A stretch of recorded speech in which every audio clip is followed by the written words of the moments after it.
Okay.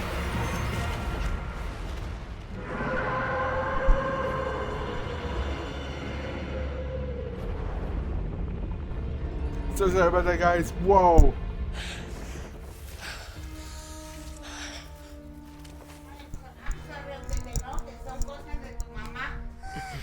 Quiere que le lleve ropa, pero no sé quién. Alejandro no va a ir por ella. Dile que si va Saúl, Saúl ha vivido. No creo que venga por su ropa para acá o yo, o préstame, estás ocupando el teléfono. Por eso. Porque quiere tu mamá una ropa. Okay. Pero ¿cómo se la llevo si va Saúl? Okay, me voy a chequear. Is that the huge whale you saw in your dream?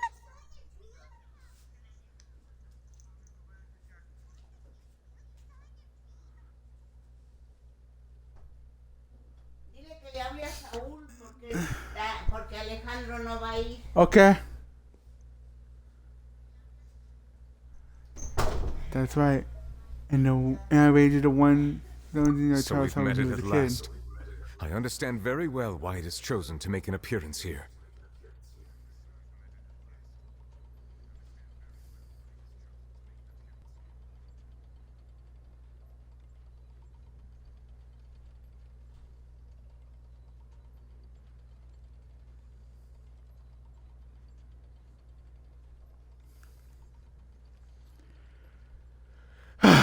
Right when everything's got interesting. That whale does not belong to Tevat. It is a monster that has traversed the stars, weeping all the while. As in... It has been greedily consuming the energy from the planet's primordial sea, using it to grow. That is the main cause for the rising sea levels.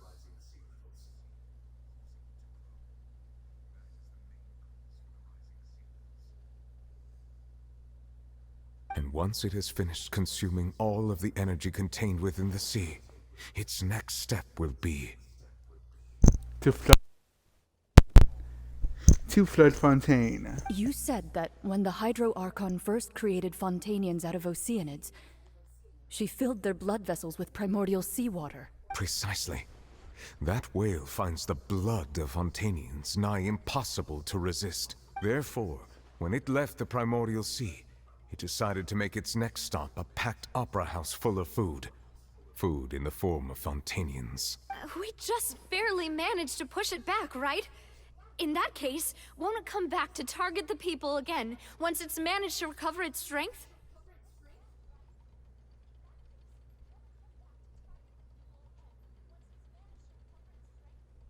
That is correct.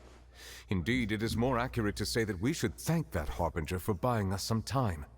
Without him, the whale would have likely come onto land far sooner. From the way he looked, he must have been fighting the creature for quite a long time. That battle maniac. We've always known that he had a special connection with that whale, but we definitely didn't expect it to help us out like this. Anyway, now that we know that this whale is the actual cause of the disaster recorded in the prophecy, all we need to do to stop the prophecy would be to find a way to beat it up, right? It is too late. What It do had you already mean? absorbed too much of the primordial sea's energy before we could notice it. At this point, it has become practically integrated with the sea itself. Even if the entirety of Tevat were to be destroyed, it could still survive and swim off towards some other world. That's not something I will accept. We've already done everything we can, and we even found the true culprit. We've come so far. You can't just tell me that the last hurdle is some impossible foe. That's just not fair. Indeed. That's not how a grand performance should end. I'll fight it to the end, no matter what. So the prophecy will be fulfilled no matter what, huh?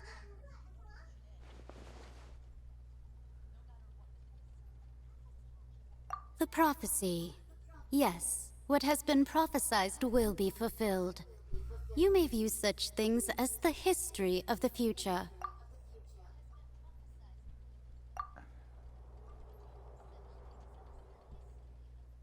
Wait. Just as prophecies are usually only the future as seen from the perspectives of the gods, could things be happening in hidden corners where the gods' gaze does not fall? Ultimately, fate shall serve as your only guide, no matter what will happen in Tevat's future. All you need to do is to play your part. Could it be that even if the prophecy will be fulfilled, there will still be a way to save everyone? Did I miss something? Did I? Wait, I forgot about Farina. Was it about what she wanted to say at the last moment in the giant magic box? What is her secret? Uh-oh.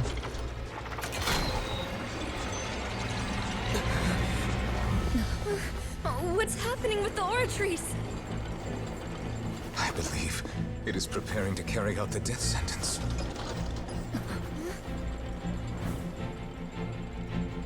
And she's still up there.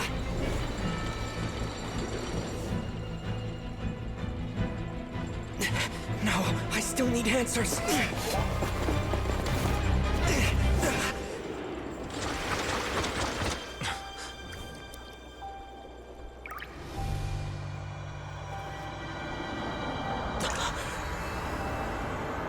Whoa.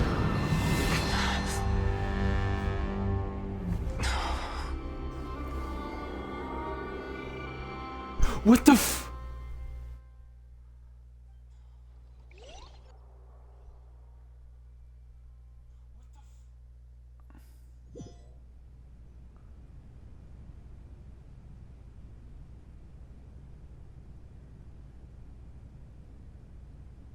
Who is she?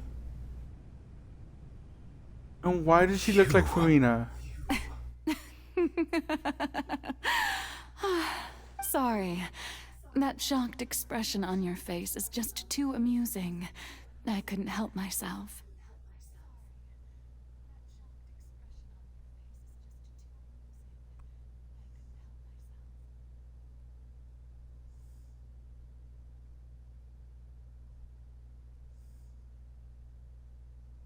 You are not Farina.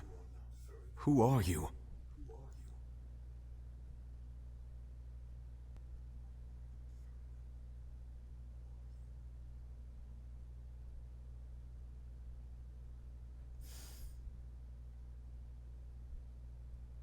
Ah, the sweet sound of bewilderment. Marvelous. A sure sign that my attempt to deceive everyone was a resounding success. But to answer your question, I am Focalor. You know, the god. The real one? Why did you deceive us? Oh, that wasn't my goal, of course. Goodness, no. But I had to fool everyone else too, if I was to stand any chance of deceiving. Why deceive us though? The heavenly principles. Deceiving the heavenly principles. It's all because of that pernicious prophecy. Dreadful, wasn't it? Everyone doomed to dissolve. Fontaine condemned to be flooded. One was not amused. In fact, one was positively bemused when that problem was thrust upon me by my dearest predecessor. That's the former Hydro Archon Egeria for the uninitiated. It hardly gets more disastrous than a preordained national catastrophe, now does it?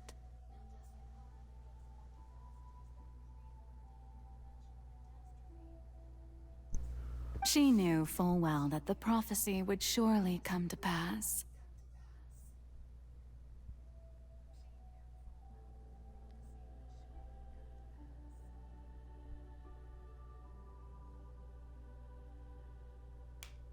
And as one of the seven, she also knew full well that one defies the heavenly principles at one's peril. So yes, as you have no doubt surmised, it was a rather impossible situation that I found myself in. I spent a terribly long time mulling it over, alone on the ocean floor. And I was almost growing barnacles by the time I finally realized There was only one possible solution to this confounding conundrum. And that would I had to be... outwit the heavenly principles, allow the prophecy to be fulfilled, ostensibly at least, while saving everyone at the same time. I'm a genius, I know. I can only assume that's why Egeria chose me as her successor. Although, looking back now, it was hardly the inheritance one dreams of. Between the task of saving the nation, the quotidian duties of the Hydro Archon, and not to mention the original sin of creating a new race of humans, I dare say she left me quite a colossal mess to clean up. Yeah, she did. But one can only play the hand one is dealt. I did not choose this, any more than I chose to be one of her Oceanid familiars. So you were also once one of the Oceanids, transformed into a human by Egeria's hand. Yes, I was. I always dreamed of becoming human. And I still do, even now. In my eyes, to be human is to be part of the greatest opera ever known. I am so confused at everything. Also, why is there a giant-ass fucking claymore? After becoming a god, I separated my divinity from my body and spirit, leaving behind only a self that was as naive and bewildered as my past self on her first day as a human being. The me you see before you now is that divinity. And the human counterpart I left behind, I named Farina. She could feel joy, sorrow, and everything in between. She could be as vain and conceited, or as meek and vulnerable as she wished. Her strengths were of a kind only a human could possess, as were her shortcomings. But in my eyes, Farina's humanity was what made her perfect. She was perfectly human in every way. The person I always wanted to be. Anyway, so then I cursed her. What the fuck? Bro! All part of the plan, of course. The plan to deceive the heavenly principles. Do you still remember the final scene of the prophecy? The Hydra Archon, alone, weeping on her throne. In order that the prophecy might appear fulfilled, I invited Farina to be an actress, to play the part of the Hydro Archon in the prophecy, under the curse I placed on her. So long as I, Focalor's divinity, continued to exist, she could not die. But nor was she free to live her life in the pursuit of happiness. Instead, she was forced to take the stage in the opera house, to embrace the role of leading lady, to forever play the part of the god from the prophecy, all to create a deceitful appearance of that prophecy coming to pass. No, I am not crying, guys. Y'all guys are crying. Shut up. I'm totally fine. What the I fuck? suppose now you probably understand why your court is called the Opera Epiclese. But Farina is only human, isn't she? Even though she has had a long life, her mind is no stronger than that of any other ordinary human being. I cannot begin to fathom what she has had to endure. It has indeed. And although she is, in a sense, me in human form, I most definitely owe her an apology for it. No It's been shit. 500 years. And all along, she's been playing her part in the most unimaginably long, unbearably lonely, and agonizingly painful opera of all time.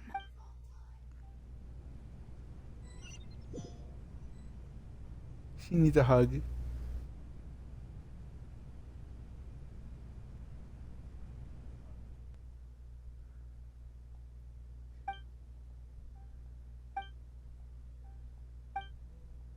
She's on a throne. Why is she there? Why do I have a bad feeling?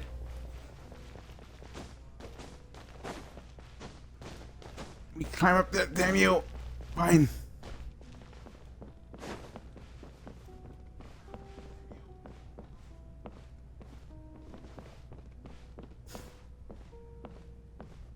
You good? Need a soda? A hug? Go! That help? No. Oh? Who permitted you to come onto the stage? Now, I understand your admiration for my august self, but I must ask you to keep to the rules. All right. It is not my intent to reprimand Don't you. look at me, don't There look is at no me. need to state your name. Just be off with you. Do not distract me from my performance. No. There was something above you. What was that? Oh, do not jest. Just let the stage Can you lights not go feel off, it? please. If only for 1 second.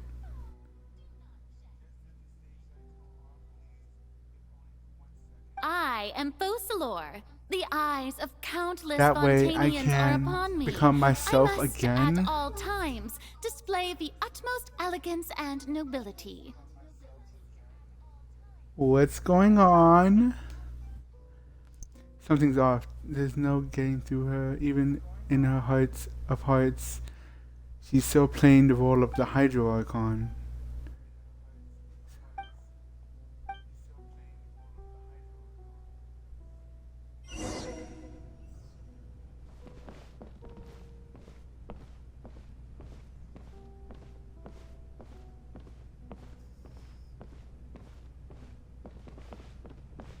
Dear audience, the performance is What? experiencing a technical difficulty, but worry not. The guards shall resolve it soon enough. What the fuck? Loaded.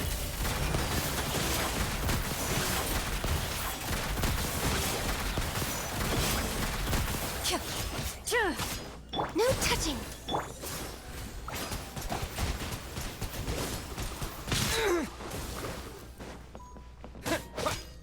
Rise. Ready.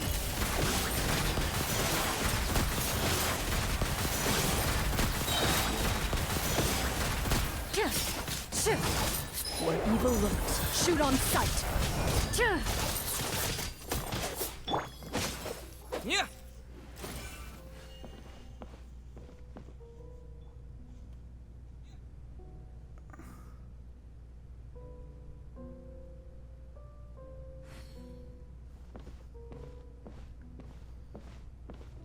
Well, this is making me feel really uncomfortable.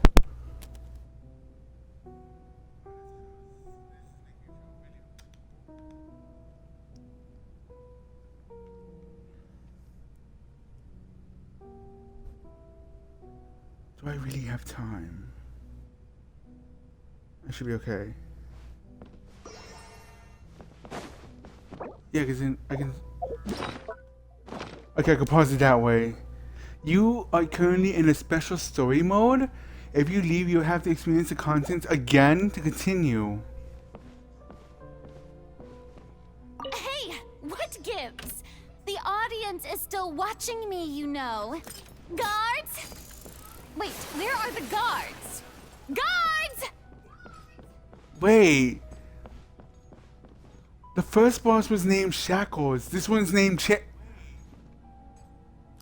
Is she? No, that can't. No. Water jet. Loaded. What is going on? Go.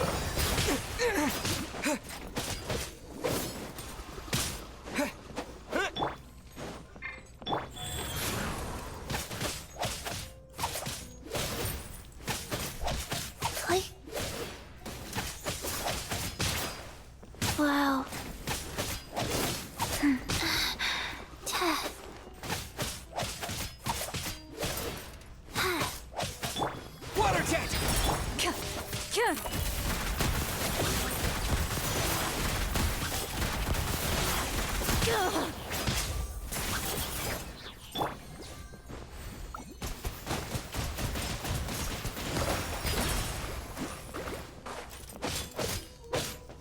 Huh?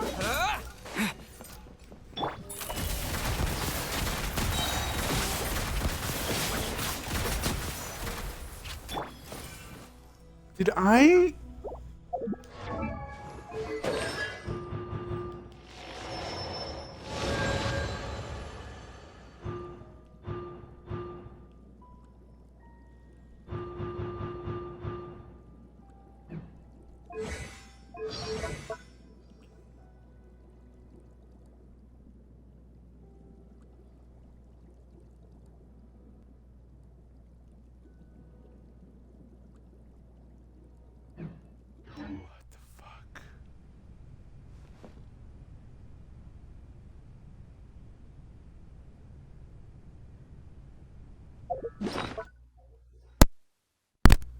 Okay, I'll be right back. I'm gonna go see. My food's here, so I'll be right back.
I have food, so small food break.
What if I talk to her now?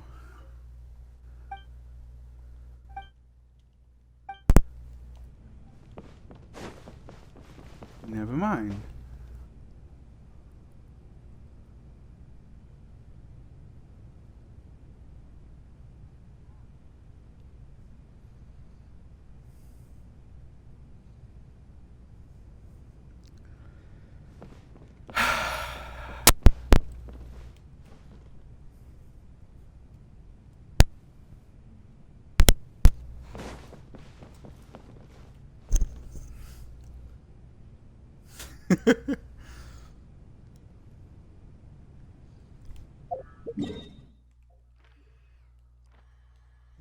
Wait, that's who I am?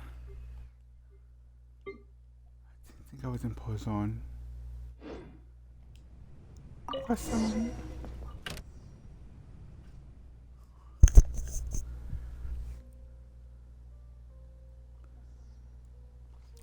In Farina's heart, they must symbolize the eyes of the people on her. Speaking of which, I think I've received some kind of signal. Was that her true voice? A ticket. When did that end up here? What?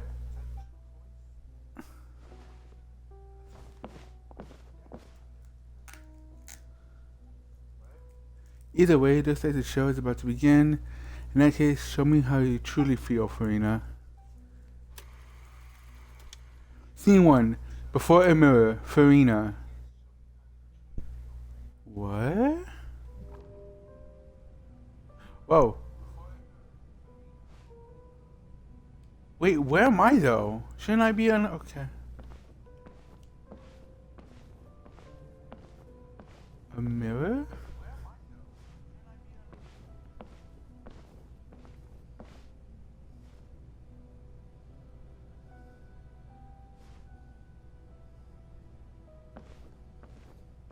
Walk towards the light. Farina.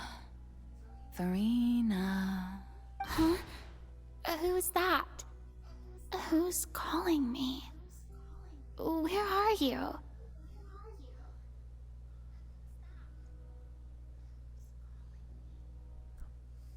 Be not nervous.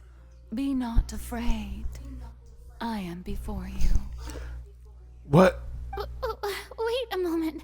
You're mirror me? How can this be? Mirror you, huh? You know what? That's not bad. Let's go with that. Mirror me. What do you wish to say? The prophecy. Have you heard of it? What prophecy? Wait. I know. I think. I don't know why, but it's in my head somehow. The people will all be dissolved into the waters, and only the Hydro Archon will remain, weeping on her throne. Only then will the sins of the people of Fontaine be washed away. Oh, very good. You know it well. What's going on? I can't seem to remember anything clearly. The only thing I know for sure is this prophecy. Will it really come to pass? Yes, it will. And that is why I've come to you. Disaster will come to Fontaine sooner or later. Things will develop just as the prophecy declared. There is no escaping it. But Damn. doesn't that mean everyone will die? I'm a Fontainian just like them. Will I dissolve too? Oh, don't worry. Magical meetings exist in this world precisely to give people a chance to turn things around. It is the reason why you met me today. I will tell you how to save everyone, but you may have to suffer somewhat. Oh. What? So there's still hope after all. Goodness, you frightened me. You spoke so much and with so much certainty. As for for the suffering, well, I will admit that the first thing that came to mind was, why do I have to be the one to suffer? But if the prophecy will come true, I'll also die anyway, right? So if I've already met you as my magical meeting in this world, if there were scales, with all the people of Fontaine on one side and my pain on the other, is it not obvious where the scales should tilt? You truly are the perfect human. My ideal. I suppose this would also be the justice that belongs to you. Huh? Don't worry, it's nothing. Listen well. Fontaine has just lost its Hydro Archon. I need you to play a role. That of the new Archon. Play as a god? That's right. You must begin a never-ending masquerade. You must never let anyone suspect your identity. If you can keep it up, then I shall have my way of defying this prophecy. But should your identity be revealed, then all hope will be lost. So in other words, we fucked ourselves. Cool. But how will I do this? A human assuming the role of a god without being exposed. Don't worry. What you must do is not to turn yourself into a real god. You simply need to play the role of a god as humans imagine them to be. Being a human yourself, I'm sure you already know what such an entity would be like. Someone compassionate and understanding and caring. Remember, your true challenge will not be pursuing divinity, but contending against humanity. I'm still not sure I understand, but I'll try. I'll try to do this. So, how long am I going to have to play this role? To accomplish this mission, you will have to stay on the stage for many, many years. You will endure and not grow old until your task ends. But I promise you, all will eventually end in a magnificent and dramatic trial, and everyone will be saved. A trial, huh? How exciting. I'll be looking forward to it.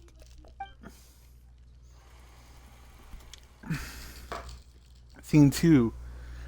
Ascension speech.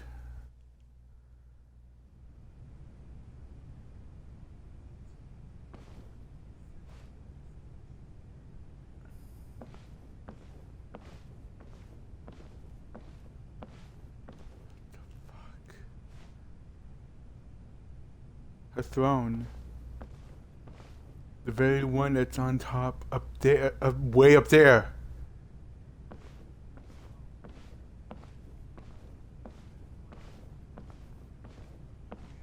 What? Damn, so she has to go up here. Seriously, she could jump up here, you know? Whatever.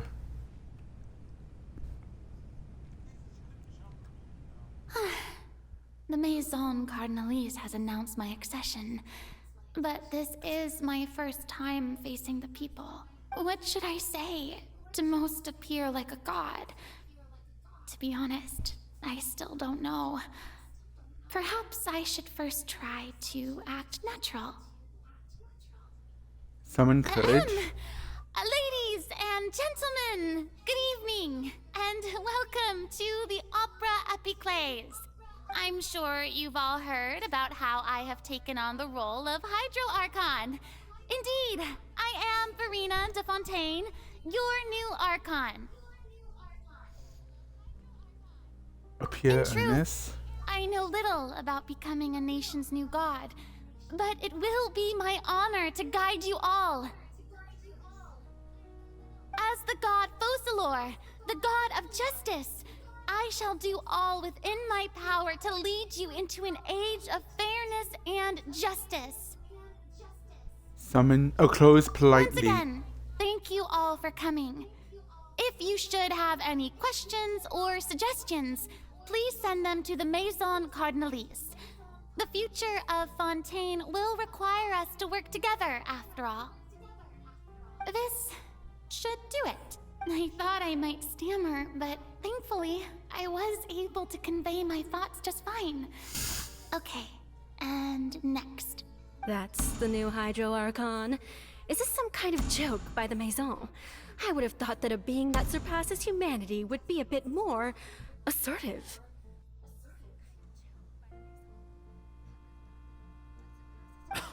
Hey, did you hear that? She even told us to send her suggestions there at the end. Shouldn't gods be all-powerful? She's being so modest. What's the difference between her and an ordinary person, then? If you ask me, perhaps the succession didn't actually happen. She might just be a Maison-back puppet. Wait, what's going on? Why is everyone suspecting me of being a fake? Oh, this is bad. If I get exposed here, there'll be no saving the people from the prophecy. Right. Mirmi said that I just need to play the role of a god as humans imagine them to be. Calm down, Farina. Think. What do the people want? How would they imagine a god to speak and act? Assertive, with a strong sense of presence. One who can dispel all doubt. That is the character I'm fated to play. Give me one moment.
people. Only ones such as you are deserving of my rule. So this is how she became the hero icon. I was wondering if some weak puppet were to one day come onto the stage and claim ownership of this opera house, would the children of Fontaine follow them? Well, it seems that you would all see right through them. Having passed my test, you are qualified to witness wondrous trials alongside my august self. Here in this opera house. You may consider my previous act a door gift of sorts. I thought it was a debut that suited the atmosphere.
Then, let us be reintroduced. Ah, so that was just a performance. How could I have forgotten that we were inside an opera house? Her personality? Quite shocking. I suppose it's a better look than before. Such a fascinating and bold deity. How wonderful. Our future may yet be bright after all. It seems I've turned them around. Best follow this flow and restart my accession speech. My dear people, whether you acknowledge me or not, whether you trust me or nay, I say to you, keep faith in your ardor for justice.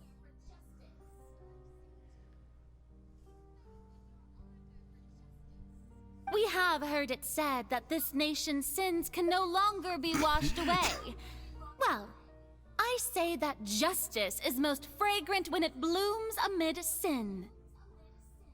Turn up the drama. The scales of justice should not weigh heavy in the hands of its God. On one side, it must carry fairness and justice. And on the other, praise and applause. May law be the prayer on our lips. May judgment be our worship. Let us light the fires and drink to the future of Fontaine!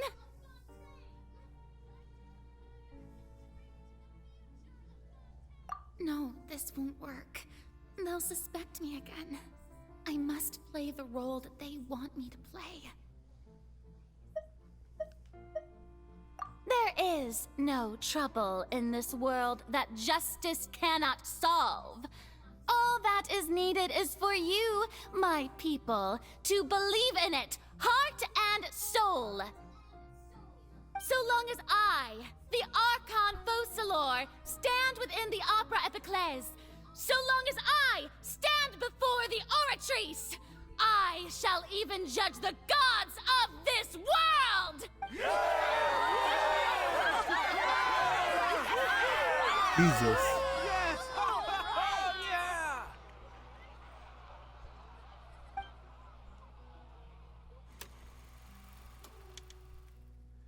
Scene 3, Opera House. Why does it keep saying Farina?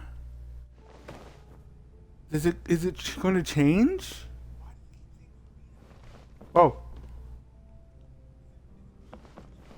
Better.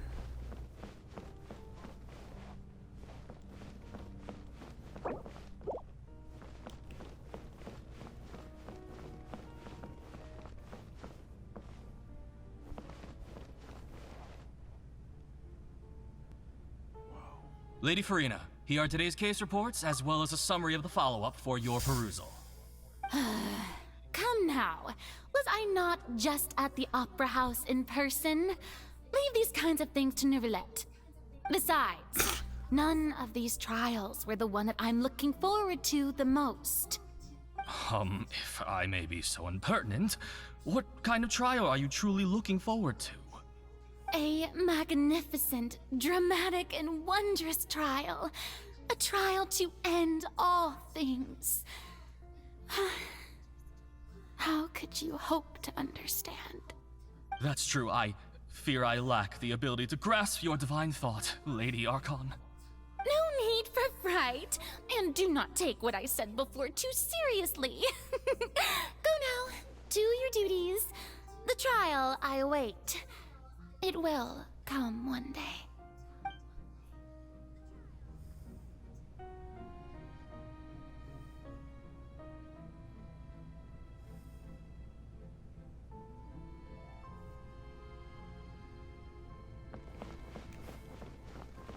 Back over here.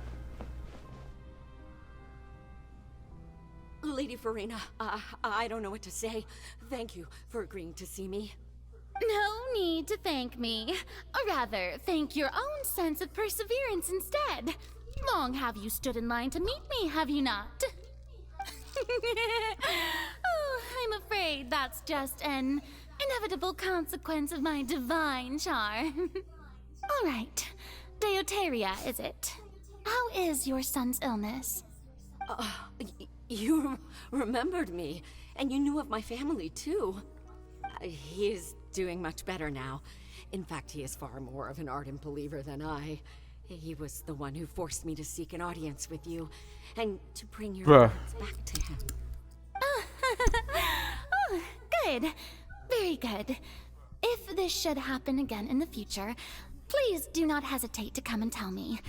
Going down to citizens' homes every so often, while not usual practice, should serve as a fine change of pace. You're such a gentle and wise god. Thank you once again, on behalf of my son.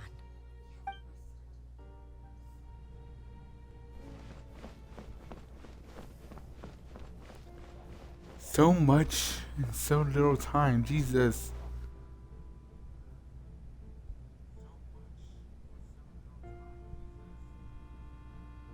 Lady Farina, here are the latest hydrological reports. As for the specific parameters you asked to take note of, I'm afraid things still don't look good. I see. It's as I thought, then. As your god, I did already expect this, but I wanted to see how far your human wisdom would allow you to analyze it. All manner of signs indicate that the prophecy will still come to pass. Forget it. That's not something you need to worry about right now. Well, as I understand it, the Fontaine Research Institute is also trying to find a way to counter the rising water levels. Really? Have they found anything? I'm afraid that they haven't found any effective solution thus far. Oh, is that so? Well, no wonder. This issue has reached the realm of the gods, after all. Still, their spirit is praiseworthy.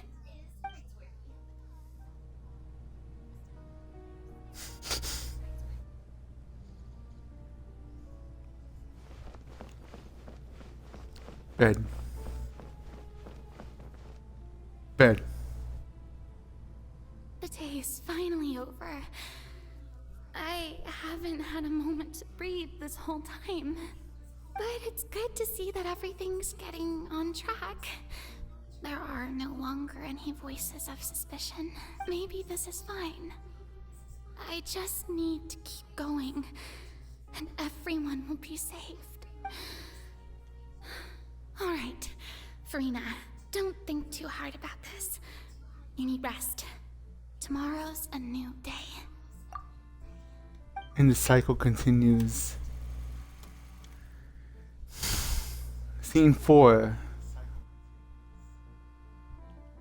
Lady Farina, here are the new trial reports for the latest cases, as well as a summary of the follow-up.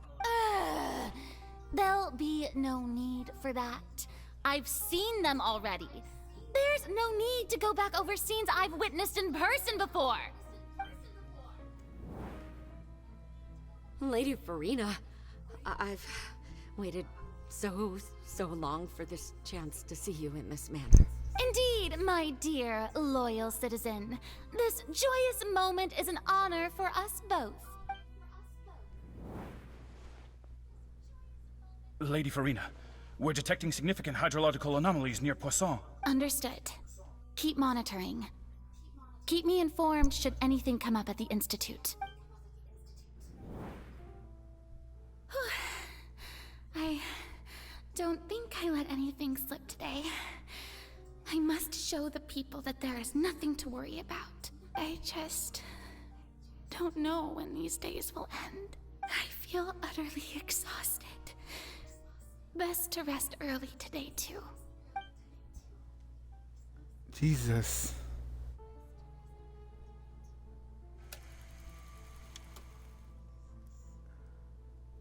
So it's just repeating again. It's going to repeat again, watch.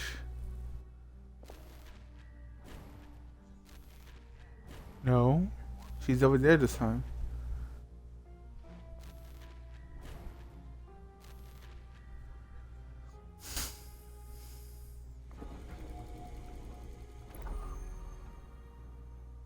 Whoa. What the fuck? What? Lady Farina, it's like a dream being able to speak with you up close like this. I've heard that the first member of our family who was honored to receive an audience with you was Madame Dioteria, almost 20 generations ago. What the fuck? And what a fine family yours is indeed. It brings me great joy to meet such a faithful believer, a descendant of a line most ardent. Surely you exaggerate, Lady Farina. My lady? What is it, good citizen? Are you crying? Uh-oh. Really now? I didn't even notice. This must be the overflow of hydro from my person. Well, can't quite help being the god whose dominion is the waters, can I? No wonder. No wonder. A manifestation of your power, then. Oh, Archon, I am honored to have witnessed it. Honored indeed.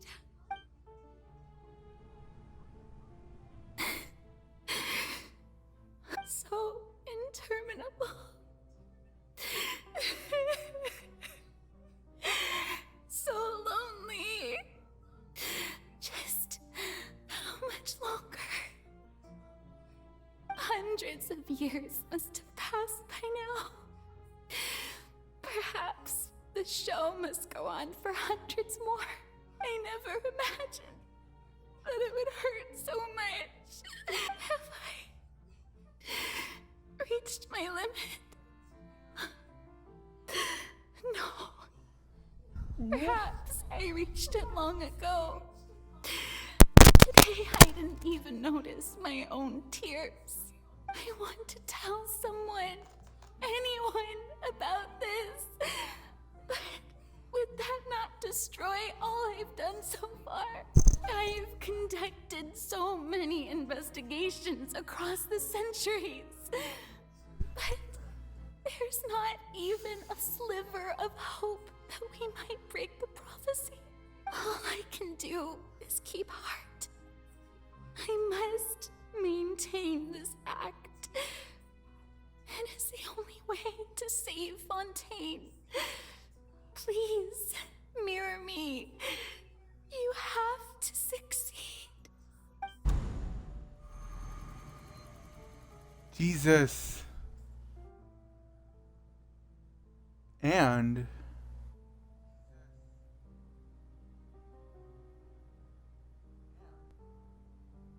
Farina, you don't have to shoulder this burden alone. You know, you don't have to show me up there. That's fine. That's perfectly fine. I don't mind just being a voiceover. That's cool. Although I don't know what you might be keeping from everyone, your people are more than willing to share your burden with you. That's my voice. Is this the same when we were in that giant magic box? This is great. I didn't think to get the scene would replay in her inner world. Surely I'll find out what she wanted to tell me all this time. My burden. That's impossible.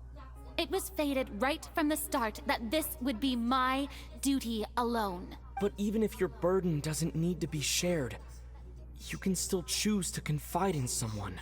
Just share it with me. I'm what you'd call a witness. A witness? Yes. I've heard that you came to Tevat from beyond the stars, yes. And if Tevat is, in its entirety, a show on a stage, then you're just a spectator, aren't you? If that's the case... He's right. I could confide in him, couldn't I? But if things don't play out as expected, the people of Fontaine will be the ones to pay the price. No, Farina, you shouldn't be selfish.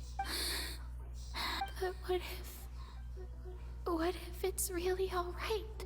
Farina, you've worked so hard for so long.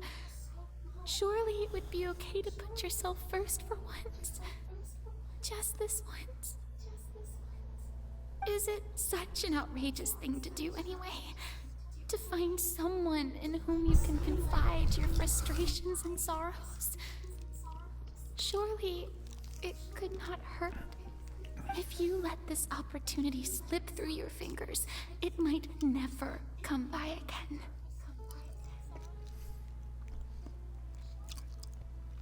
What about Nouvellette? About it. Long and hard.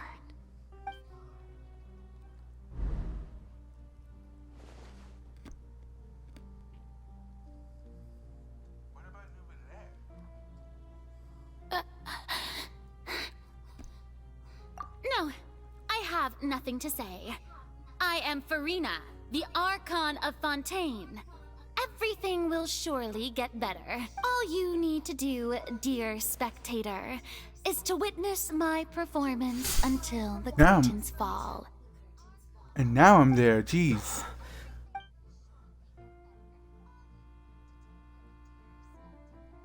And that's when the trial started. Fine.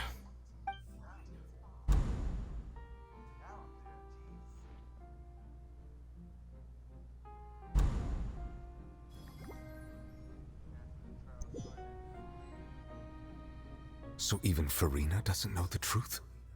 You've never once let her in on the full plan? Yes, it had to be done. To deceive the heavenly principles, you must first deceive yourself. She did very well. If she had let her resolve falter even once in these 5 centuries, Fontaine would have been doomed to the most tragic fate. It seems that trusting humanity was the right decision after all.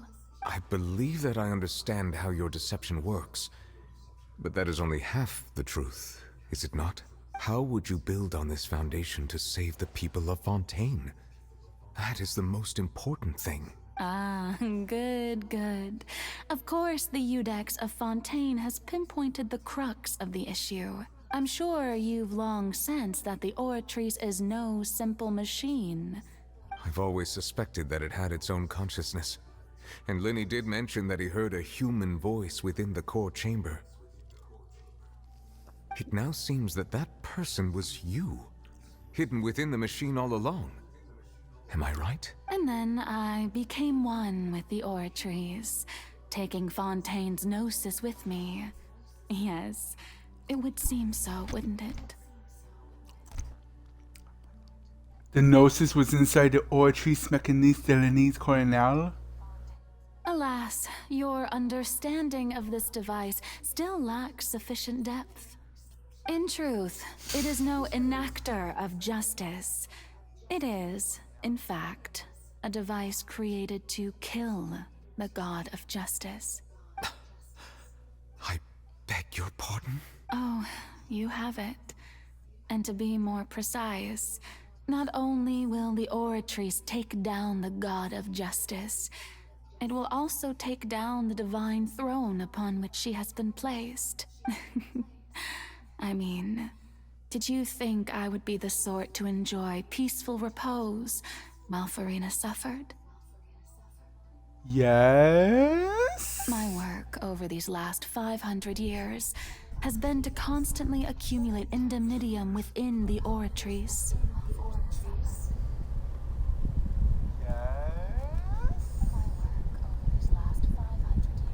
But really, some have already discovered that only a small fraction of the energy generated by the device was ever used to provide power to Fontaine. The vast majority had to be, accumulated to enact this death sentence.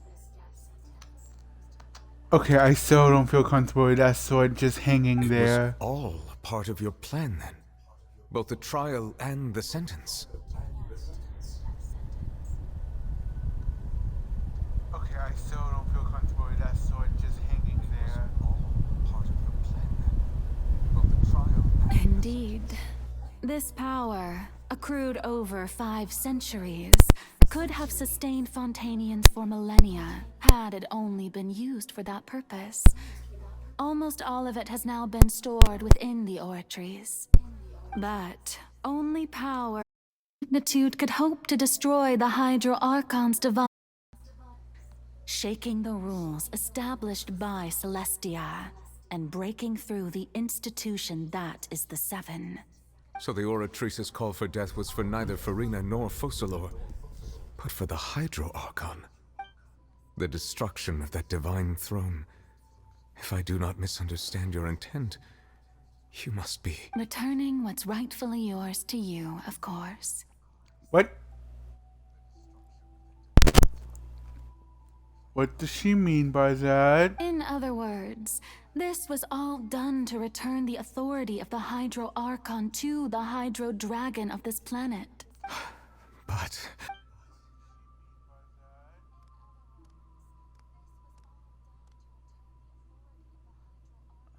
Oh, what?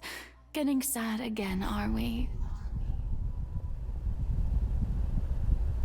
The authority of the ancient dragons shall soon be yours once more, O Hydro Dragon Sovereign. And this is the face you make. all you've done throughout the years is just so you can sacrifice yourself at the very end. I've never quite seen it that way, you know. Even now, I'm quite pleased at how well my deception worked.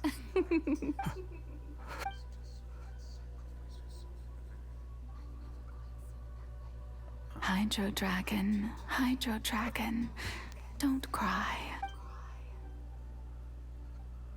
I must say, had it been within my rights, I would have loved to judge the heavenly principles themselves.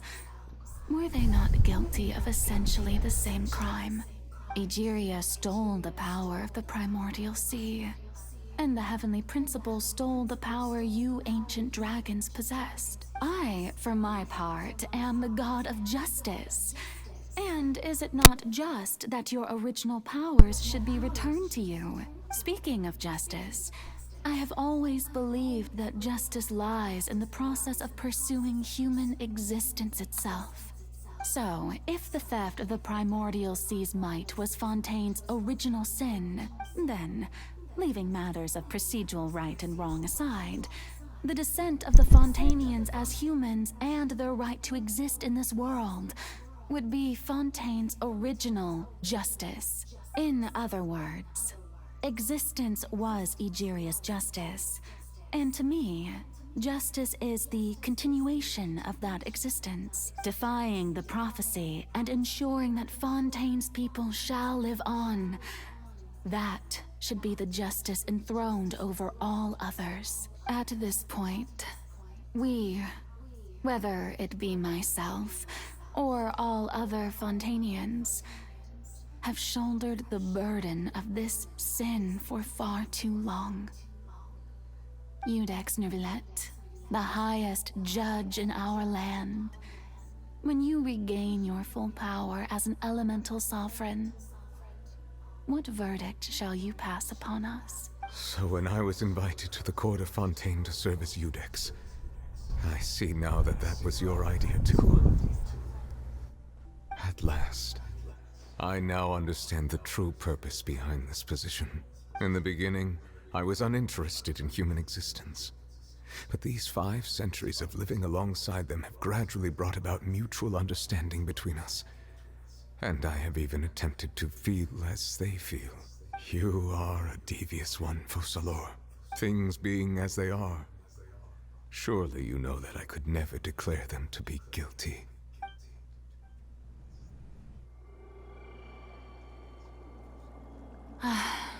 The hour of my execution is almost here. For the sinner, the curtain call has come. I know I may not sound it, but faced with death, I find myself a little afraid. Perhaps this is one thing both gods and humans have in common.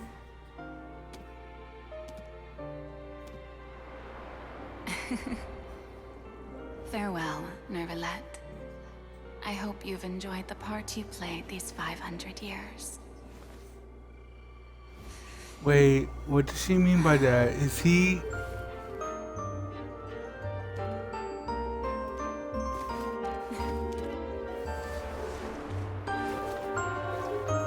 Why is she What?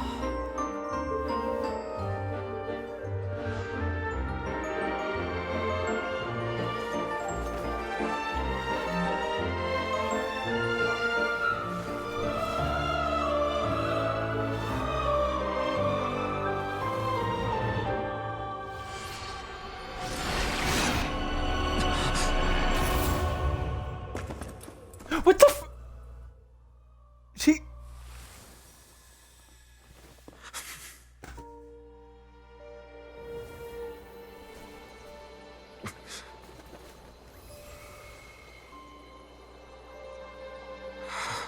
And then he got his power back.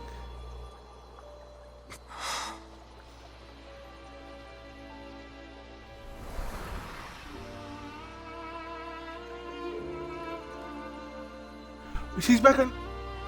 What? She's... Thank you, Farina, for all you've done. From this moment on, please live happily as a human. Just as I wish we could.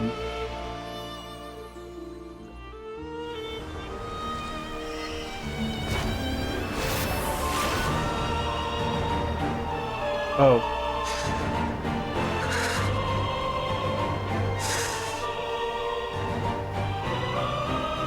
I, Eudex Nervalette, hereby declare, people of Fontaine, your sins are forgiven.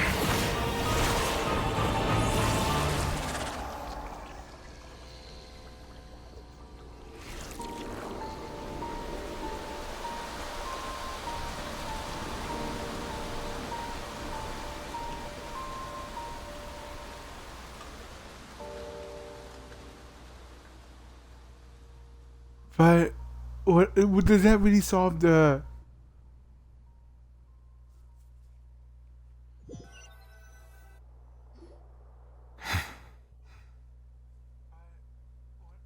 You good, bro?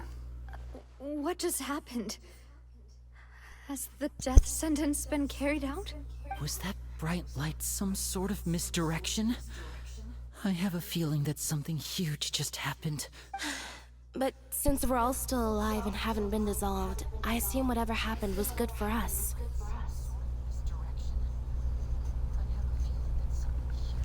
Bro, what the fuck? It's time to end this. We must mete out punishment to that beast. Didn't you say just a moment ago that it can't be defeated?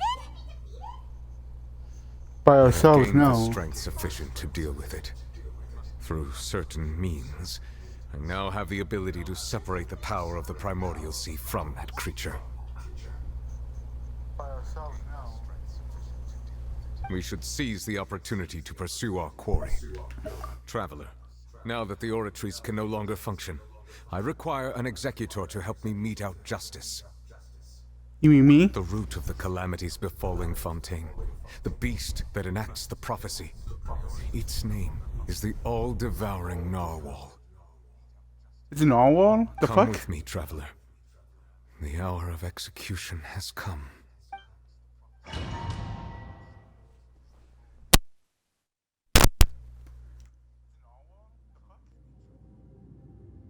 Oh, hi.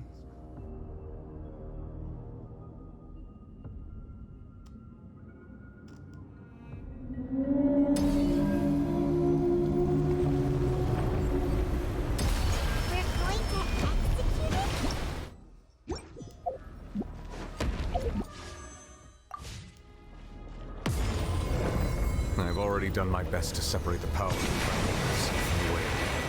Considering the size of the beast, I cannot reach the power source. Unless we can find a way to attack it from within. I shall share a part of the ancient dragon's power with you. We shall look for an opening together.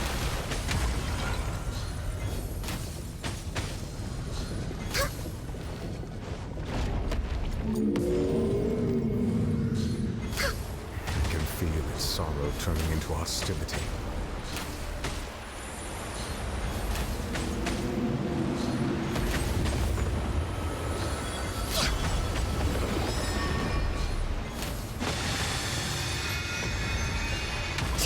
Next on the agenda, we're way behind schedule. The all-devouring narwhal cannot resist its instinct to devour. Continue to trigger its hostility, and a chance will present itself.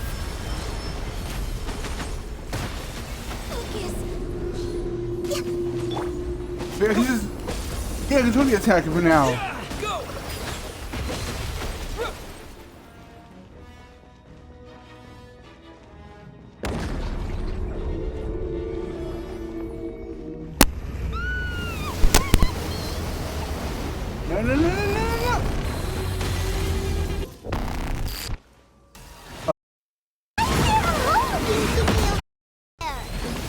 Whoa!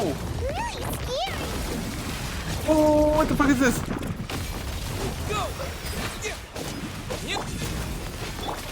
Ready.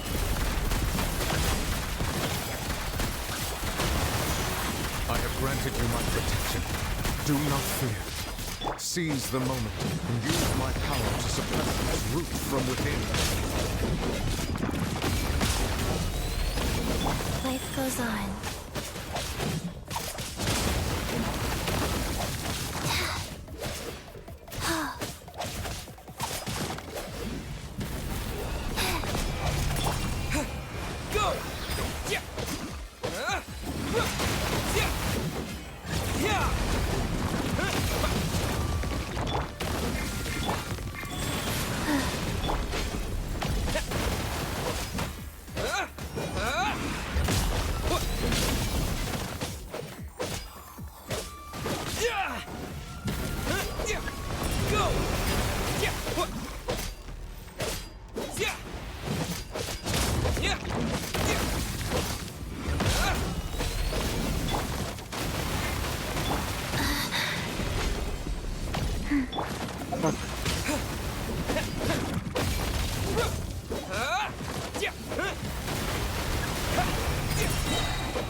That was easy.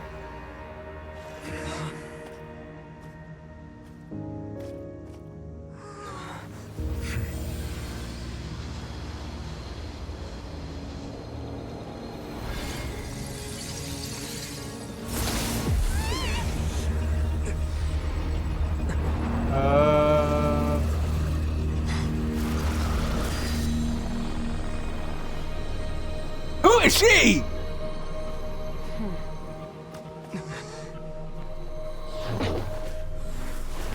Bye, child.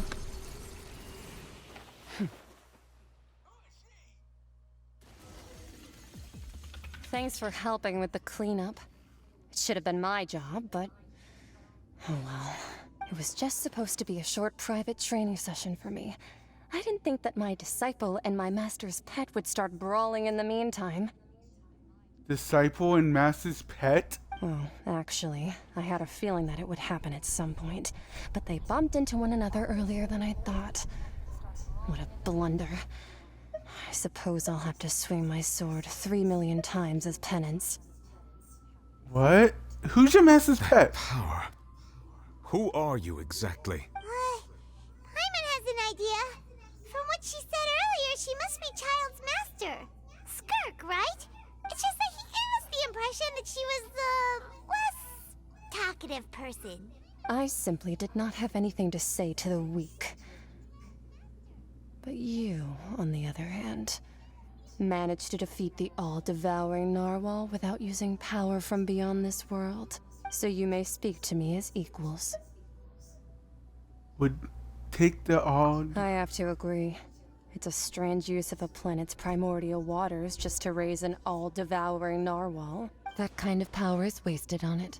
It's not cooperative. It eats too much. And I have more important things to do with my time than pet sitting. The only thing that creature has going for it is its looks. All in all, it fails as a pet. Miss Skirk? I think you might have missed the point.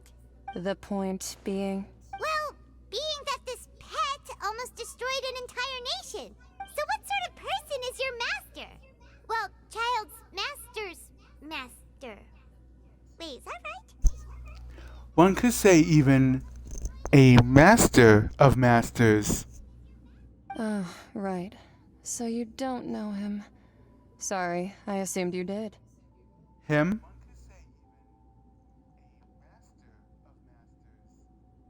Who's him? His name is Sertologi. Who? I am unfamiliar with that name. Huh. So Master is insufficiently famous. How should I describe him then? Have you heard of the name The Fowl? The Fowl? Still nothing? No. Well, how about the Visionary? No. Vetterfulnir then? No. Or Gold Rhindaughter? No. Oh, that one we've heard. Rhindaughter's part of the Hexen Circle. She's Albedo's mom, right? Oh, so you do know that name. Oh, to be honest, I also heard all of those names and titles from my master. I don't actually know them either. But I suppose you understand now, yes? My master is likely a similar sort to Rhindaughter. They are both pursuing some form of perfection. Wait, didn't you also mention a visionary person? Hyman didn't quite catch their name. Actually, never mind that. I believe it expedient to inform you that the all-devouring narwhal used up nearly all its strength fighting you. Such roiling hydro energies will prove difficult for the planet's deep seas to digest. As such, the fontaine back on the surface has most likely been thrown into chaos. In other words, the prophecy that you've been fretting over should now be in full swing. What?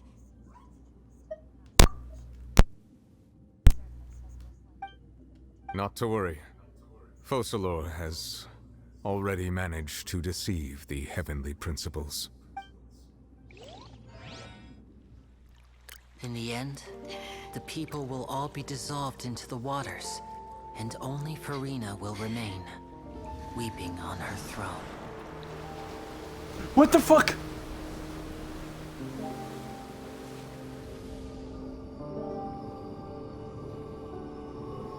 Only then will the sins of the people of Fontaine be washed away.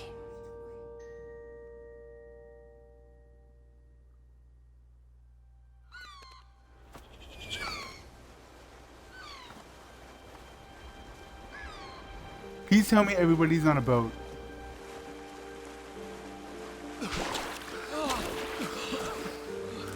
Oh, you know, there's a human. Hey! Help! Okay, Nuvia's on a boat.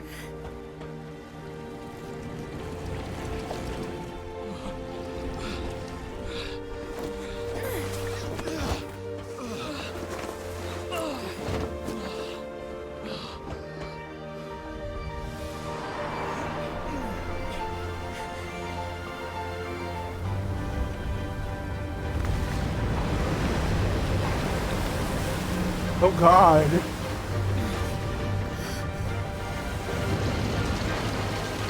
Wait, the fortress!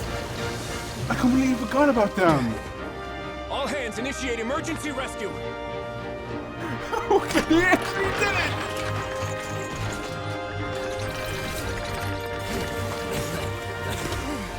Hurry!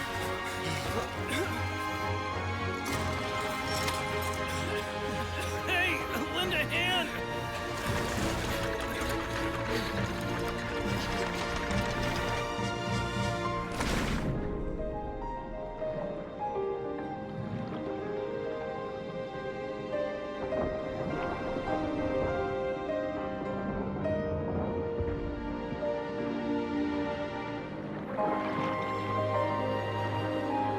They're helping those who are underwater.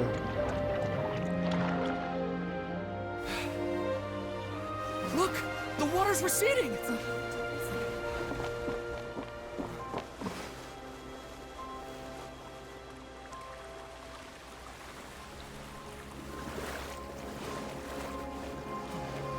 a miracle! Water's receding. We didn't dissolve. The prophecy was wrong. The prophecy was wrong.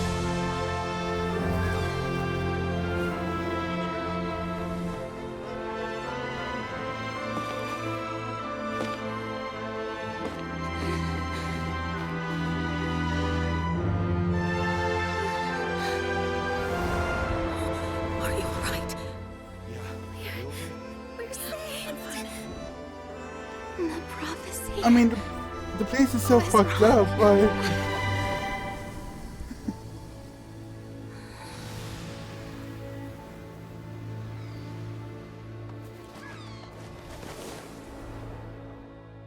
Yeah, they're...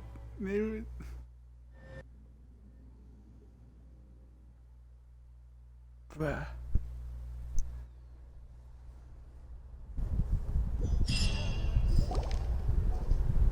The solo renewed. The Spina di Rasula talks post-disaster rebuilding. I recently visited Poisson to meet with Miss Navia, spokesperson of the Spina di Rasula, and we spoke about Poisson's present and future. Old soil can still give birth to new bloom, Miss Navia stated. Hope is like seeing a small cookie when you're starving late at night. You just need a little of it.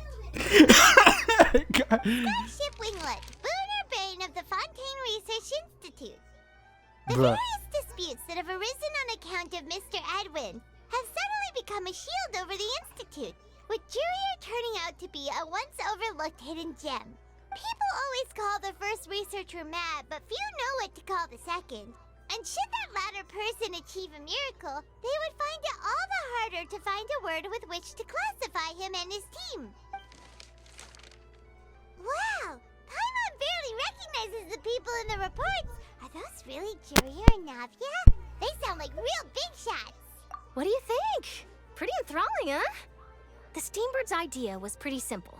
With the disaster just having passed, we would print a free edition packed to the margins with good news to calm people down. The value for these big scoops lies in their inevitable follow-ups. We'll publish further reports and go into the stories behind those people. Edwin's assistant, Jurier, created a true flying ship, while Navia is leading people in the reconstruction of their home. I'm sure that these stories could draw even your well-traveled eye. Paimon's curious too! Wait a minute. Didn't we watch everything happen from start to finish? What's there to be curious about? And that's exactly why I'd like you to come conduct interviews with me. You're the best incubators of news, if you haven't noticed. And also, with you around, I'm sure I'll get to see that Duke. You won't. Are you sure? Hasn't he turned you down several times already? Oh, this time will be different. Come on, let's head to Poisson first, and then make a trip to the fortress. There are some things you'll only know when you get there.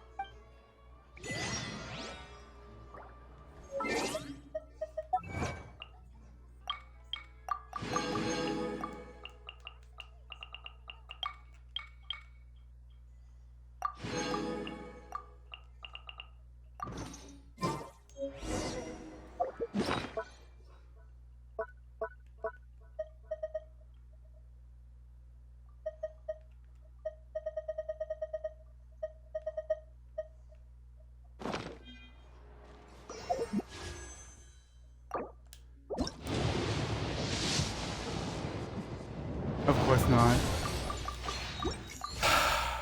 I'll get it. Eventually.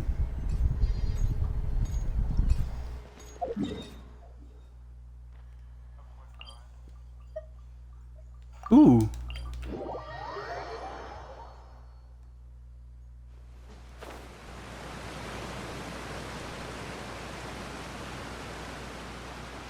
The bridge is still kind of fucked up.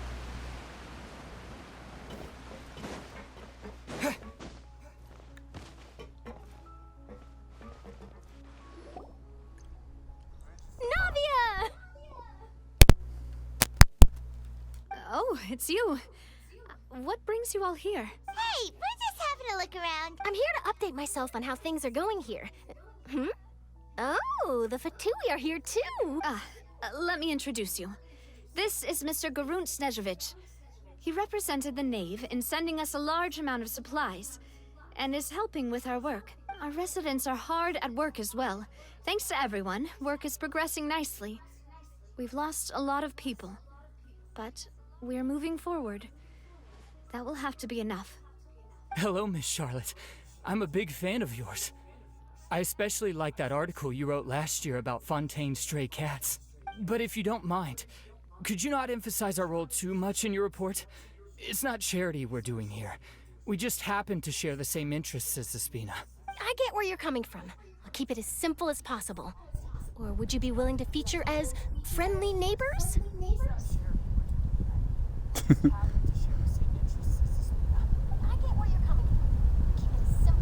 That would be fine. Thanks. Oh, you're back too. How are things? We finished laying down the construction materials. It'll be another hour before the workers are able to go over there. Huh? You're here too, Clarence? Well, her reputation's greatly risen after that whole duel business with Miss Farina. So she's here in Poisson to wait out the heat. All right. She really came here to help me out. There's too much to consider in the reconstruction of Poisson. The Spina has need of more decision makers. And, well, I do already happen to be connected to Mr. Callis. Oh, wait just a moment. Do you mind me asking a few questions? You know, about how you felt before the duel, about what it was like facing down a god. There's lots of exciting material there, I bet. Forget it. I'm sure you can find a better theme than that, Miss Charlotte. I see you're the same as always. Couldn't you do me a favor, for Navia's sake? Wow, using Navia, you bitch. Well, if we're talking about doing things for my sake, you might as well just take a few more photos of me. Or of the Traveler. It's better than wasting time persuading Chlorand at any rate. Of course I will. I'm not gonna let him off that easy. Fuck. All right, then everyone who wants to be in the photo, gather up. And smile. Run. Why can't I run? I wanna run. No, I wanna run. No, and I got caught. How did it go? Was it a good shot? Did Paimon look cute in it? I'm gonna punch you, Paimon, so hard. Not bad. Your addition really helped the composition of the picture. All right, hang on a moment. Let me snap a few more shots. Bruh. All right, that should do it. I'll be back here later anyway, so let's call it a day. You're very quick. Speed is of the essence when it comes to the news, and freshness is the key. Also, not to brag, but I'm pretty good at building connections. Who knows? I might eventually get that interview with you after all, Miss Chlorand. Wow, you really do have that never say die spirit. I'm impressed. I'll hazard a guess that this is how you got that interview at the Fortress of Meripede. Whoa, you're well informed. Let me make a guess too. I asked Sijuin, who told Monsieur Nervillette, and he told you, right? That's a very complete information chain. In truth, all Monsieur Neuvillette asked me was, when did the fortress become so friendly towards the media? I told him that it was best not to speak too soon. There's no guarantee that Ridesley will make a personal appearance. You're right. I've got to treasure every moment I have with them. In which case, I'll be making a move first. Don't go too fast now. Stay safe now. And tell me if you hear anything interesting. I'll treat you to afternoon tea in exchange. Go to the Fortress of Meripede. Fortress of Solitude.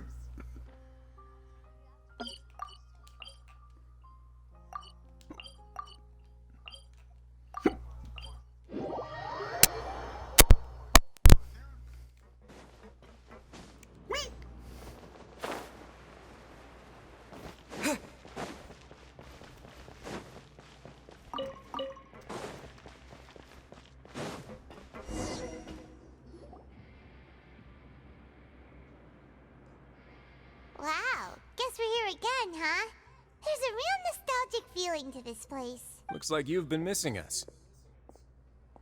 We have. Duke! Did you come all the way to the entrance to greet us? Of course. I'm here to welcome you and our dear Miss Charlotte, whom our good head nurse recommended to me. It's an honor to finally meet the much-rumored Duke. Thank you for consenting to my visit to the fortress, sir. No need to thank me. But that said, I shouldn't be the focus of your interview. I trust you recall our agreement? Of course, of course. All right then, this way.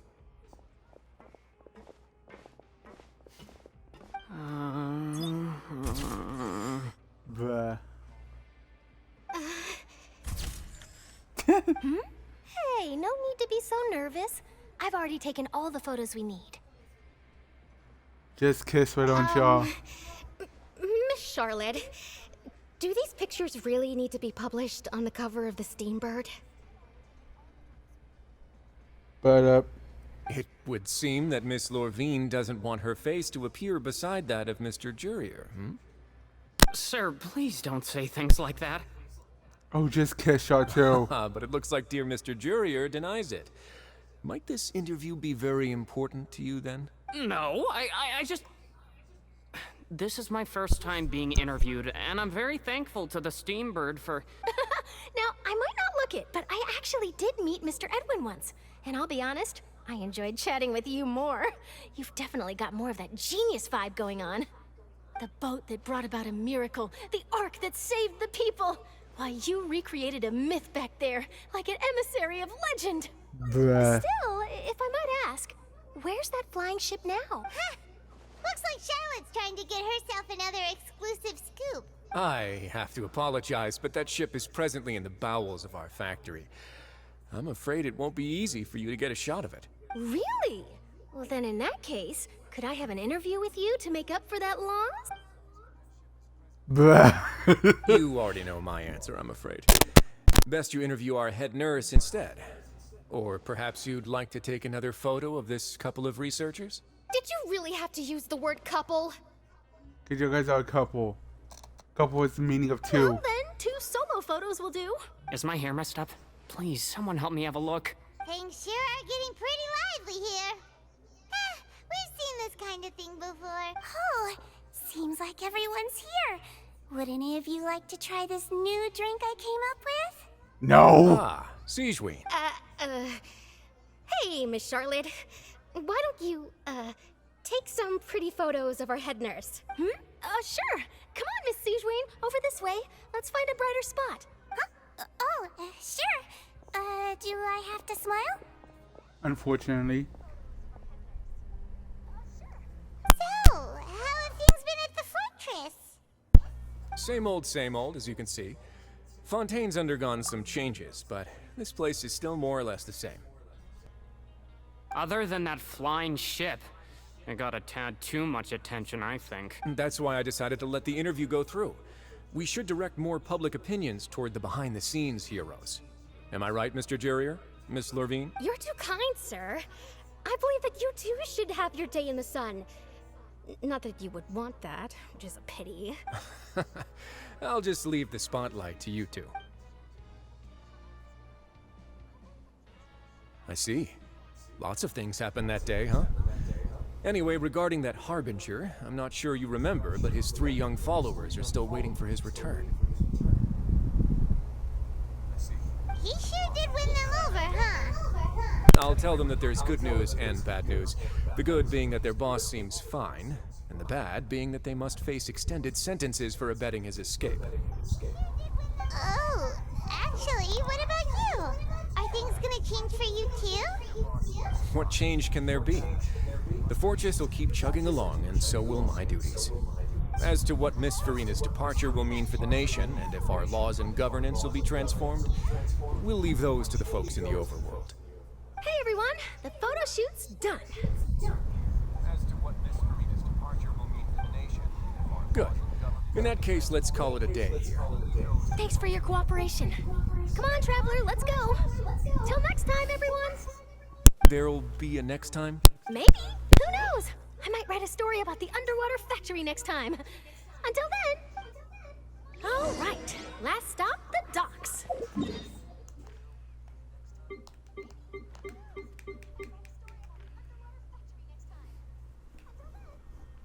Why did we go to the docks?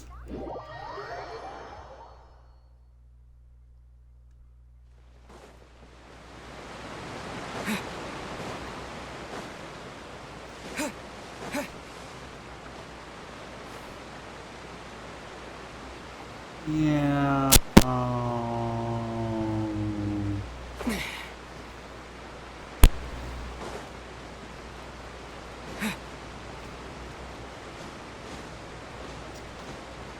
That's why.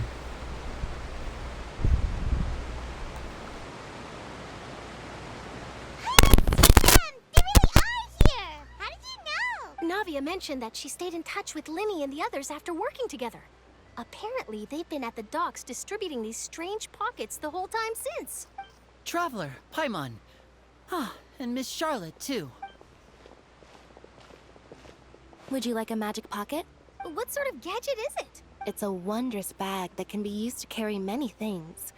The water level has returned to normal, but if you see any of your things floating around, you can use this to carry them. Or you could trick a friend into doing it for you. Trick a friend? I wonder which of my friends would fall for that. No. You can go fuck yourself. You could just make a friend like Fremine here. Isn't that right, Fremine? Is this what you meant by, I'll help you make some more friends? To be honest, that sounds pretty sweet. Could I have your contact, please? Sure. Please, write down my address. Lynette sure is working hard to help Fremine socialize.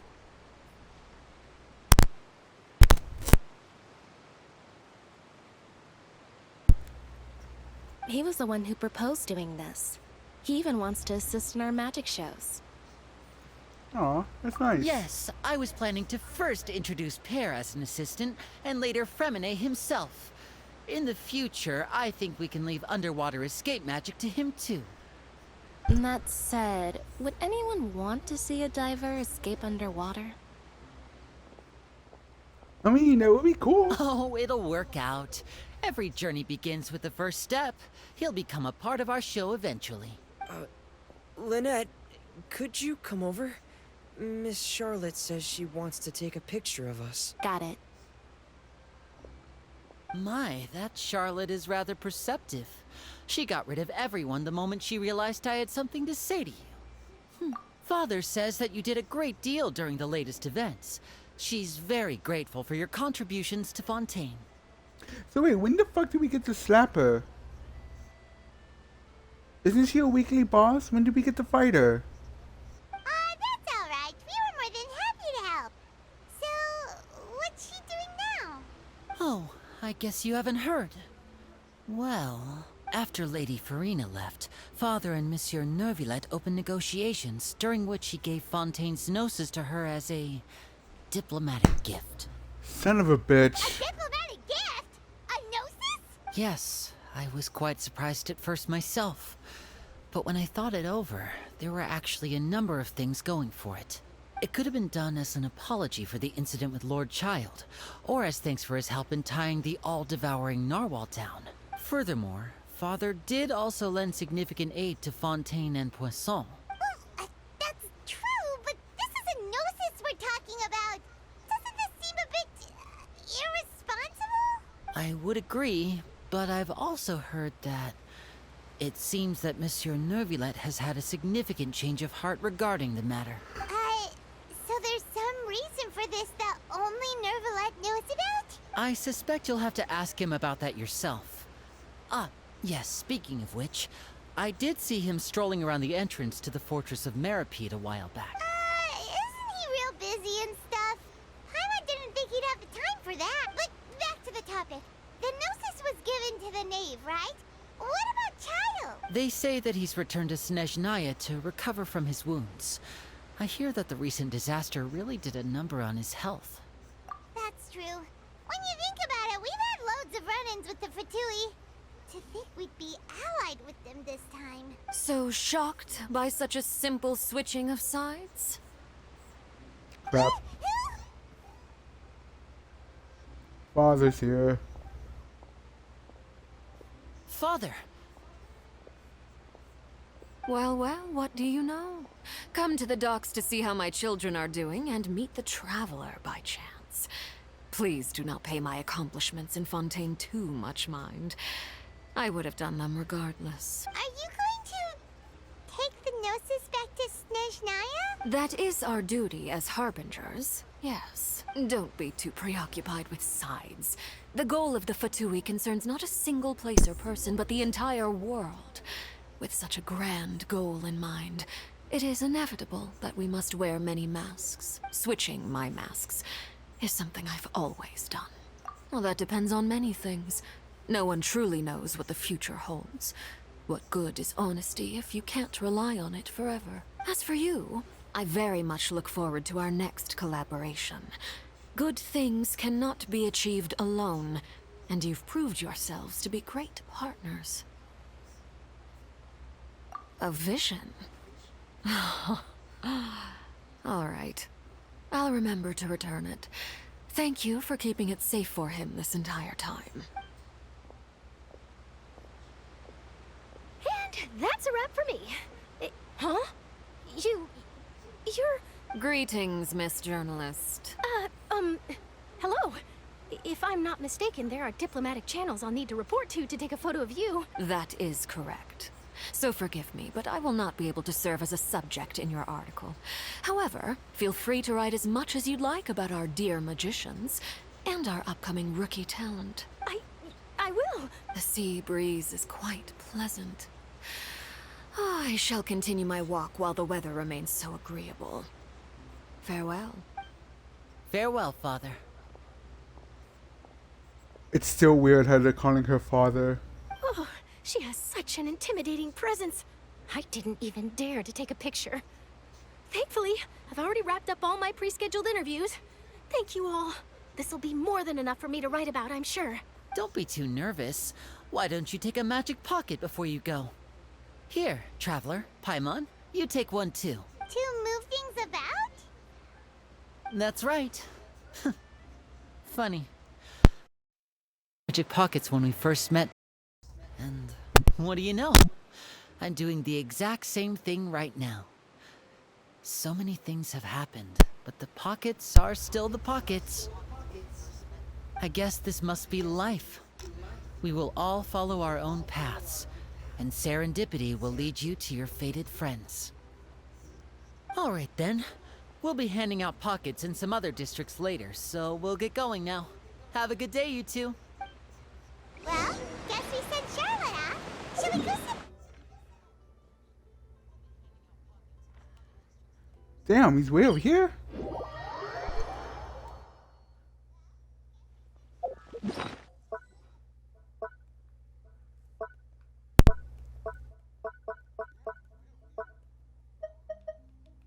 Wow.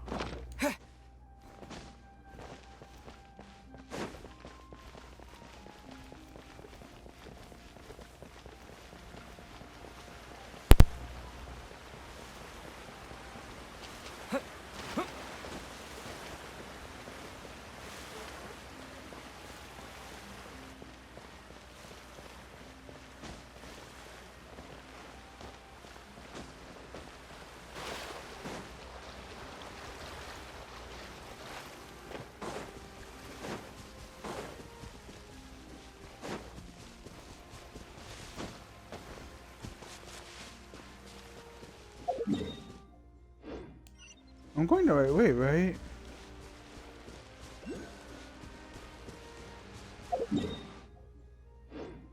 Oh.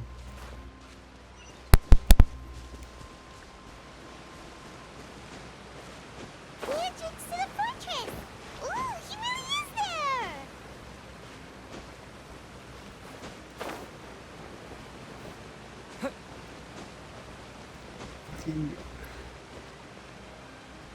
I'm up here.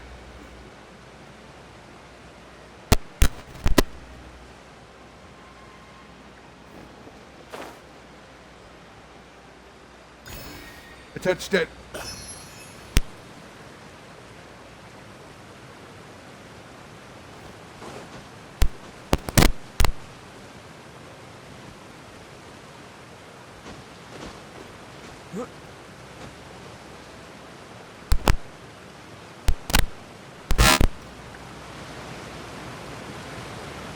Dad.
So, you really are here, Neverland.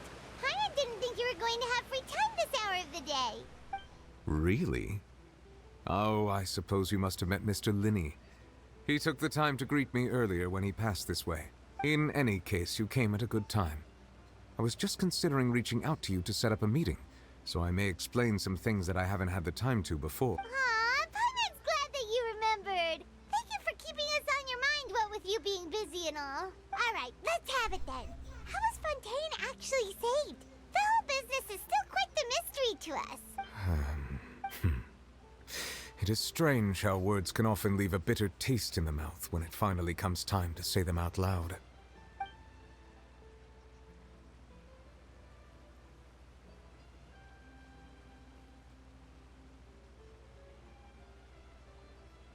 Whoa. So that's what happened? Focalord destroyed the divine throne of the Hydro Archon and restored your power to you, transforming you into a fully fledged elemental dragon sovereign. But Paimon still doesn't quite get what you did to save the Fontainians from dissolving. For me, the authority of the ancient dragons refers to absolute control over the hydro element. Which means you got rid of the primordial sea, right? Fontainians were incomplete humans born of Egeria's use of the power of the primordial sea, with constitutions similar to that of mimics. But so long as those primordial energies remain within them, I could use the ancient dragon's authority to grant them true blood, after the fashion in which life was first brought into being on this planet. Oh, so they're not Oceanians no more. In other words, when I gave my verdict, Fontainians became true humans, and thus would naturally no longer be dissolved by water from the primordial sea. Focalord must have counted on you to make that decision as well. Your verdict was the key to making the prophecy appear to have come true while saving everyone. Yeah, and in a manner of speaking, Focalord finally managed to fulfill the original Hydro Archon's wish to turn Oceanids into real people too. It seems from your expressions that you still have more things you wish to ask. Ask away. I will tell you the truth as I know it. I have investigated his case along many avenues, and I have learned that he once fell into an unknown chasm when he was young. There, by chance, he awakened the all-devouring narwhal. But whether it be by sentiment or reason, that should not have been enough to consider him the root cause of the disaster. At most, he would have had tangential liability. As for the judgment passed by the Oratrice during the trial, whether it was due to that liability by association or Focalord deliberately using him to buy time for us on the assumption that he would be able to hold the creature off, I cannot say. Guess Focalord had Fontainians in mind the whole time. In the end, it was thanks to her that they finally became real humans. Hang on a second. Paimon suddenly got another question. Back when Fontainians hadn't yet become real humans, were the children they had also transformed Oceanids? Life has always flowed like water. Do you recall how Fontainians would often come to the Fountain of Lucine to pray for children? Yeah! Lynette said the fountain is where all the waters in Fontaine converge. In truth, even those couples did not know that such prayers were no mere custom, but instead a form of ritual. Those Oceanids who were blessed within the spring water would later descend as new humans in the coming months. Paimon sorta gets it now. Either way, seems like this ritual won't be of any further use, but it'll probably live on as a local custom. Ask away. I will tell you the truth as I know it. That's actually pretty cute. That's actually pretty cute. Yeah, about that. Risley said Farina has already left. What's that all about? Where did Farina go, anyway? Lady Farina. The people are only aware that her death sentence has not been carried out. She abdicated the post of Hydro Archon and left affairs related to that title to me, before leaving the Opera House. I related Focalor's words to her faithfully and completely. After hearing them, she seemed neither saddened nor comforted. She simply said that she was tired and needed to rest. Having said that, she then packed her things and moved out of the Opera House, not unlike how an ordinary person might. But she's still got a place to stay, right? You need not worry. I will make arrangements to ensure that she will not want for food, clothing, board, or travel. In truth, I am somewhat happy for her. The wear and tear on her spirit will, of course, take time to heal.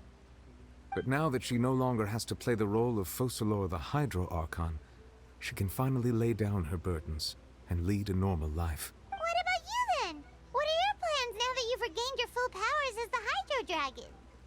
World domination. Say world domination. After Focalor passed on, the Oratrice also ceased to function. This matter will directly affect our trials. After much careful consideration, I've decided to take over its role in our courts. From now on, I shall hear cases and pass verdicts by myself. Looks like you're still considering stuff from the perspective of the Udex, huh? As an elemental dragon, there are indeed many things that I must do. But this power and this duty, in a manner of speaking, you could say that both were granted to me. As such, before I attend to my other responsibilities, I must first and foremost continue to serve Fontaine as its highest judge. The duty of the Hydro Sovereign and the duty of the Udex shall coexist within my person. Additionally, the Hydro Archon's departure has brought about another problem, which is that the Opera House shall no longer produce indemnitium. That's true. That power was derived from the people's faith in the Hydro Archon, wasn't it?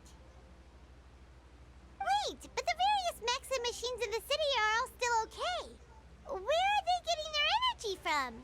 As I am now, I have full command over New Musia, and it can serve as a complete substitute. Another reason why I cannot quite leave Fontaine immediately. Wow. This ancient dragon's authority stuff is really quite useful, huh? Ask away. I will tell you the truth as I know it. Oh, that's right! They say you've given it to the knave as a diplomatic gift or something! Leaving aside their intentionality, the two Fatui Harbingers have indeed done much for us during this crisis. Their sole remaining goal in Fontaine, at least at this point, would seem to be the Gnosis. The Oratrice has ceased to function. The Hydro Archon's divine throne is now no more, and I do not need the Gnosis's power. As such, it has lost all meaning for Fontaine. If the Fatui have impure designs, then we might as well accede to their request now, and avoid unnecessary conflict.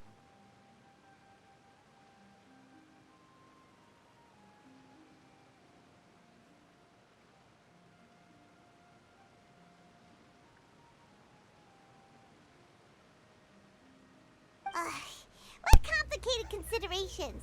Paimon thought you were just giving it to them out of gratitude to the knave and as an apology to Child. Ask away. I will tell you the truth as I know it. Where am I supposed to go next? You will soon be heading to Natlan, I presume. Natlan? I'm afraid that I have little talent as a travel guide, so all I can do is tell you what I know about that land. As far as I'm aware, Natlan can be said to be a nation of dragons. Nation of dragons? A nation of dragons? You mean like you? No, I suspect that I would not find myself welcome there. Unlike ancient dragons such as myself, the dragons of Natlan have undergone long years of development and evolution.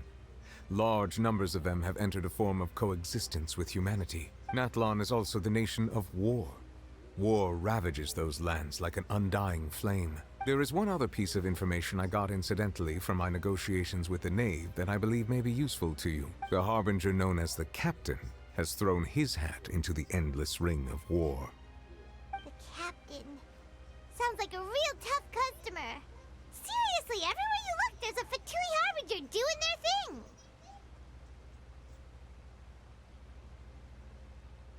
I suggest that you fully prepare yourself before going to Natlan.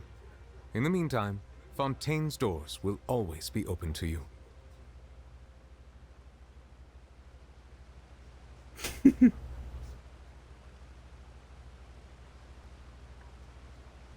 Ask away.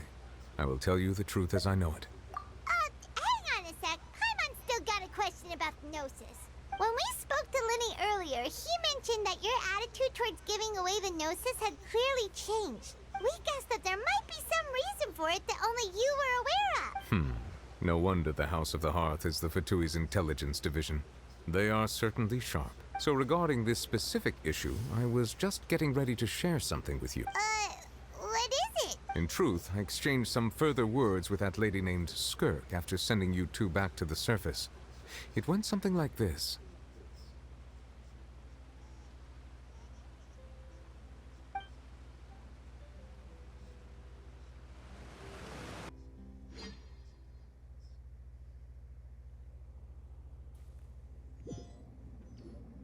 Well, we're going to head topside to see what's going on. You hurry over soon as well, all right, Nervalet?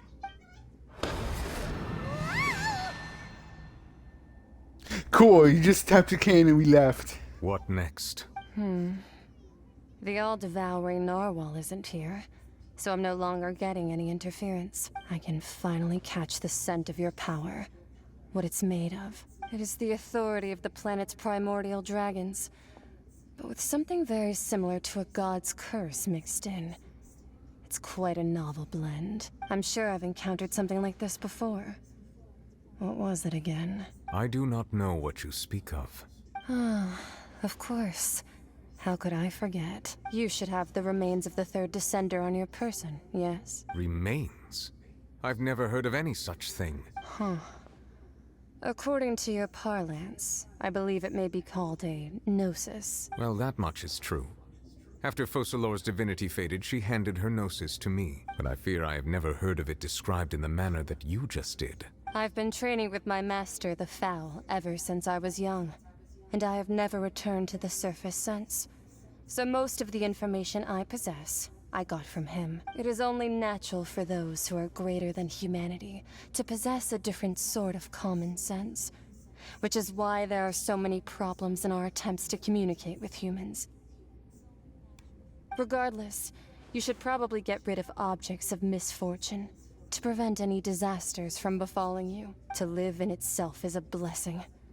But once a person dies, the bonds he once had with this world shall all turn to curses. What do you mean by that? No need to fret. These are just my personal thoughts, and my reason for no longer wishing to return to the surface. This third descender you refer to, who are they? And when did they die? Master never mentioned them to me. Perhaps it just wasn't that important for me to know. If you're interested, though, I could ask him. I'll be sure to pass the answer on to you next time. Next time? You believe we will meet again? I do. Wait. I have a disciple of my own, don't I? He can be the messenger then. Damn.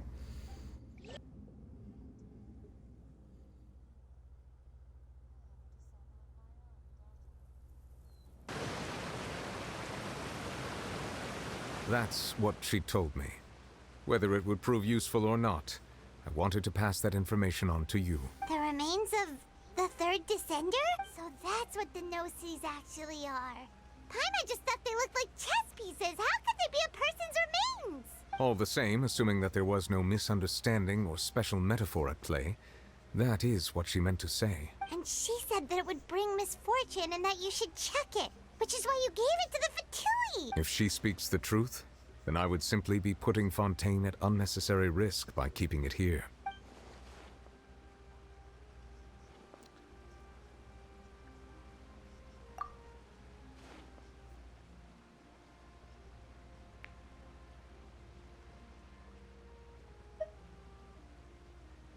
I had guessed that you might already be familiar with this concept, But I did not expect you to be one of them. That means that the Gnosis, which are exceedingly element compatible and can even enhance elemental abilities, do indeed come from the third descender.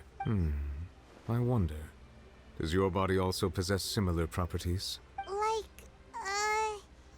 Like being able to use elemental powers without a vision. That does sort of count as special compatibility, right? No, let's not think about this stuff right now. It just feels creepy, comparing the Traveler to the dead third descender and all. That's what you say, but this topic still feels like bad luck. Once Child recovers, let's get some more answers out of him. Or go look for his master and get the answers that way. I too believe it unwise to make too many blind guesses when information is lacking. The same is true of being at court. All right. Whatever the case, it seems like the crisis here in Fontaine's over for now. Yes.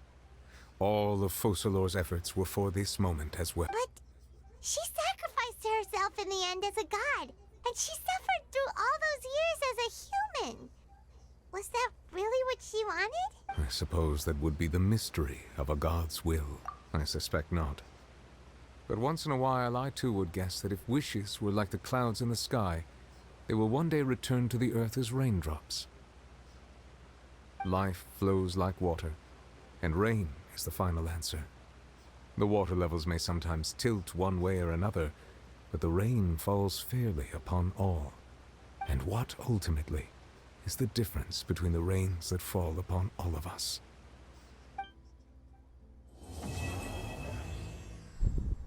Quest completed.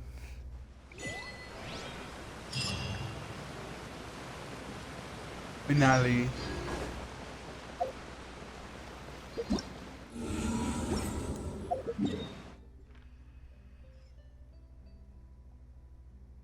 We're gonna go back to Shimaru? Are you serious? Whatever. I will do that next time. Thanks so much for watching. Ooh.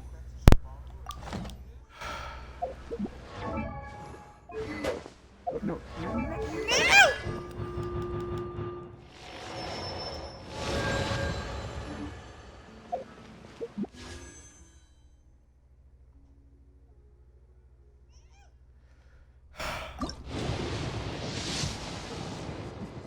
Nope.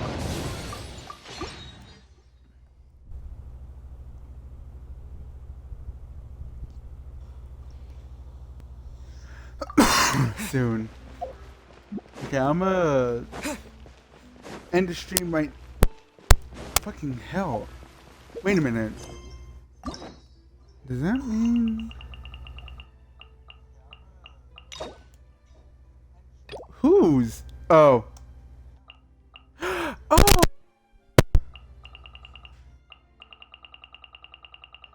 Okay, this is gonna be fun.